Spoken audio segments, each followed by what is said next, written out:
Jewish pilgrimage and ritual baths in Second Temple era. Imagine walking through narrow stone corridors, your feet bare against cool limestone, the distant sound of thousands of voices rising toward heaven. The air is thick with anticipation, incense, and something else, something sacred. You've traveled for days, maybe weeks, through dusty roads and treacherous mountain passes. Your body aches, your throat is parched, but none of that matters now. Because ahead of you, rising above the city like a crown of gold and white marble, stands the temple. But before you can enter those holy courts, before you can offer your sacrifice or join in the songs of praise, there's something you must do. Something ancient. Something that will transform you from an ordinary traveler into a pilgrim worthy of standing before God. You must descend into the waters. You must be made pure. This is the world of Second Temple Jerusalem, a place where spirituality and ritual merged into something profound, where every stone staircase and carved pool held meaning that transcended the physical. Between roughly 516 BCE and 70 CE, Jerusalem wasn't just a city, it was the beating heart of Jewish life, the axis upon which the entire spiritual universe turned.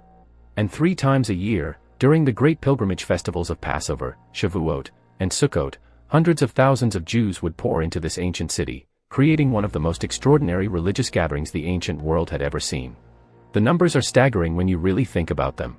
Historians estimate that during major festivals, Jerusalem's population could swell from around 40,000 residents to well over 100,000 pilgrims, possibly even reaching several hundred thousand during Passover. Picture that for a moment, a small city suddenly bursting at its seams with humanity, every street packed, every courtyard filled, every available space claimed by families who had traveled from Babylon, from Egypt, from the furthest reaches of the Mediterranean. They came from fishing villages along the Sea of Galilee, from farming communities in the Judean hills, from bustling cosmopolitan centers like Alexandria and Rome. Rich and poor, young and old, scholars and laborers, all united by a single purpose, to stand before God in His holy temple. But pilgrimage in the ancient world wasn't like booking a flight or checking into a hotel. This was an undertaking that required months of preparation, careful planning, and genuine sacrifice. Families would save for years to afford the journey. They'd arrange for neighbors to watch their homes and tend their fields. They'd pack provisions for the road, coordinate with fellow travelers for safety, and mentally prepare themselves for the physical and spiritual demands ahead. The roads to Jerusalem during festival season became rivers of humanity, winding through valleys and over hills, marked by the songs of pilgrims and the dust of thousands of feet. The journey itself was considered part of the religious experience. As pilgrims climbed toward Jerusalem, situated in the Judean highlands, they would sing the songs of ascent, psalms specifically composed for this moment. I rejoiced when they said to me, "Let us go to the house of the Lord." Can you hear it? Hundreds of voices, tired but exuberant, rising together as the city comes into view. That first glimpse of the temple, its white limestone walls gleaming in the sun, its gold-covered gates blazing like fire, that moment was worth every hardship of the road.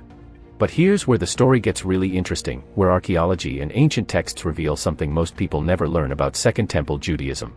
Because entering Jerusalem, entering the temple courts, wasn't simply a matter of showing up. The Torah demanded ritual purity, a state of spiritual cleanliness that went far beyond mere physical bathing. And the way Jews achieved this purity was through immersion in a mikveh, a ritual bath constructed according to precise specifications and filled with what they called living water. Now, you might be wondering, why did this matter so much? Why couldn't pilgrims just wash in a regular bath or a fountain? To understand that, you have to grasp something fundamental about ancient Jewish thought. Purity wasn't about dirt or hygiene in the way we think about it today. It was about spiritual states, about the boundaries between the sacred and the ordinary, between life and death, between the divine realm and the human world. Contact with certain things, a dead body, certain bodily emissions, skin diseases, rendered a person ritually impure, not as a moral judgment, but as a spiritual status that needed to be addressed before approaching the sacred. The mikveh was the gateway between these worlds. And here's what's remarkable, archaeologists have discovered literally hundreds of these ritual baths around Jerusalem, particularly concentrated near the Temple Mount and along the ancient pathways that led up to the holy complex. We're not talking about a handful of pools scattered here and there. We're talking about an entire infrastructure of purification, a network of stepped pools carved into bedrock, built into homes, integrated into public spaces. Some estimates suggest there may have been as many as 300 mikvaot in Jerusalem during the Second Temple period. 300 separate facilities for ritual purification in a city that covered just over half a square mile. That's extraordinary. Let me paint you a picture of what one of these mikvaot looked like, because the details matter. Imagine descending a set of stone steps, worn smooth by countless feet over decades or even centuries. The mikveh is typically carved directly into the bedrock or constructed with carefully fitted stones. It's deep enough that an adult can be completely submerged, usually at least 3 or 4 feet, though many were deeper. The water is cold, fed by rainwater or a natural spring, because remember, it must be living water, water that flows naturally, not drawn by human hands. This wasn't a small detail. This was theologically crucial. The water had to connect to something beyond human manipulation, something that pointed toward the divine source of purification itself. Many mikvaot featured a divided staircase, an ingenious design that archaeologists still marvel at. One set of steps for descending into the pool while still impure, and a separate set for ascending after immersion, now ritually clean. Think about the symbolism there. You literally couldn't return the same way you came.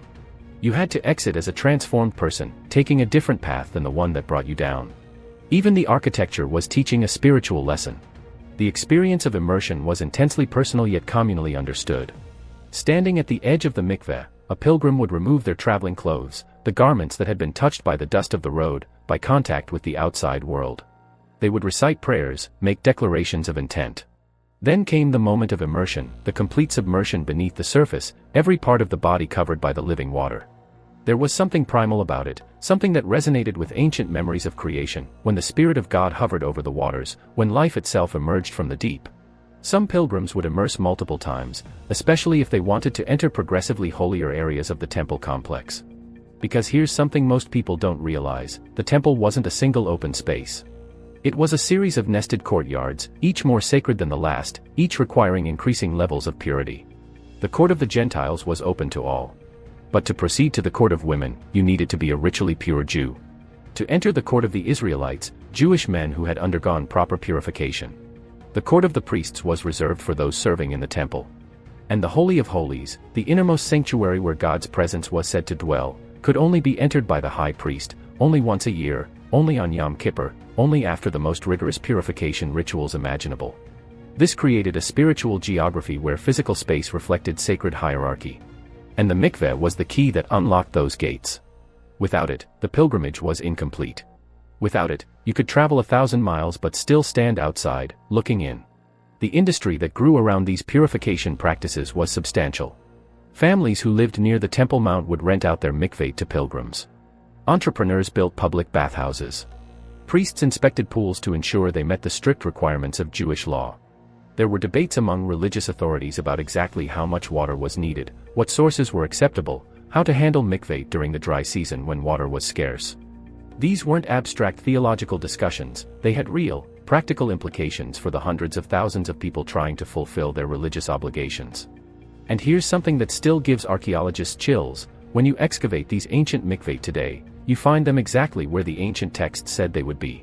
The Talmud, compiled centuries after the temple's destruction, contains detailed descriptions of the pathways pilgrims took, the locations of purification facilities, the logistics of moving massive crowds through the ritual process. For a long time, scholars wondered if these were idealized memories, nostalgic fantasies about a glorious past. Then the shovels hit stone, and there they were, the stepped pools, the divided staircases, the collection channels for rainwater, all exactly as described. The texts weren't exaggerating. If anything, they were understating the scale.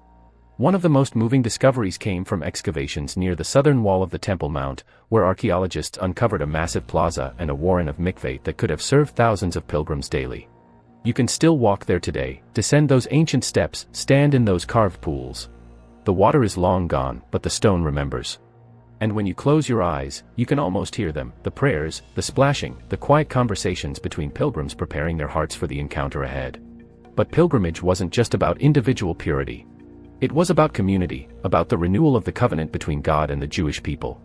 When Jews from across the known world gathered in Jerusalem, they weren't just performing private devotions. They were enacting their identity as a people, reminding themselves and the watching world that they belonged to something larger than their individual lives. The mikveh, then, wasn't just preparing them to enter the temple. It was preparing them to enter the story, to take their place in the ongoing narrative of Israel's relationship with the divine. And then it all ended. In 70 CE, Roman legions laid siege to Jerusalem.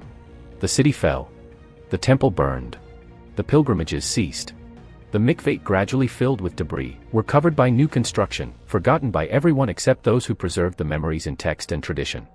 For 2,000 years, Jerusalem knew no temple, no pilgrimage festivals on the ancient scale, no crowds ascending the steps to the courts of the Holy House. But here's the thing about sacred spaces and ancient practices, they leave echoes that never quite fade. Today, Mikvaot remain central to Jewish life, used for conversions, before weddings, in the monthly cycle of family purity. The descendants of those ancient pilgrims still gather in Jerusalem, though they can no longer enter the Temple Mount itself.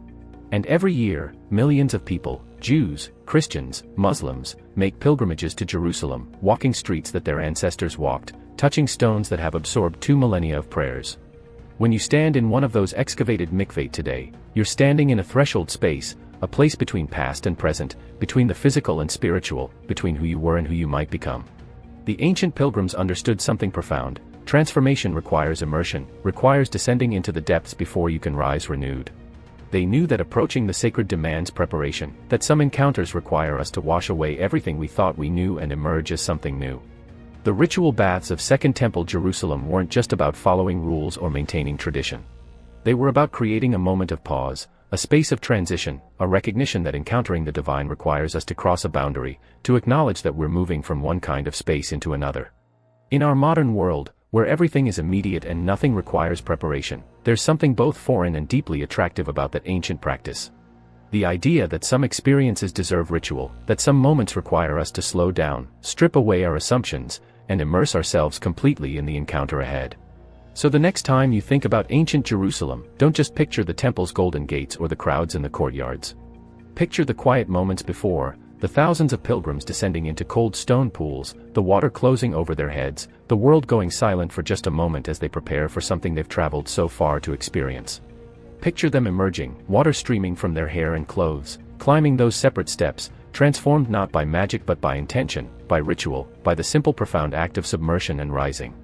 That's the story of Second Temple pilgrimage. That's the power of the Mikveh.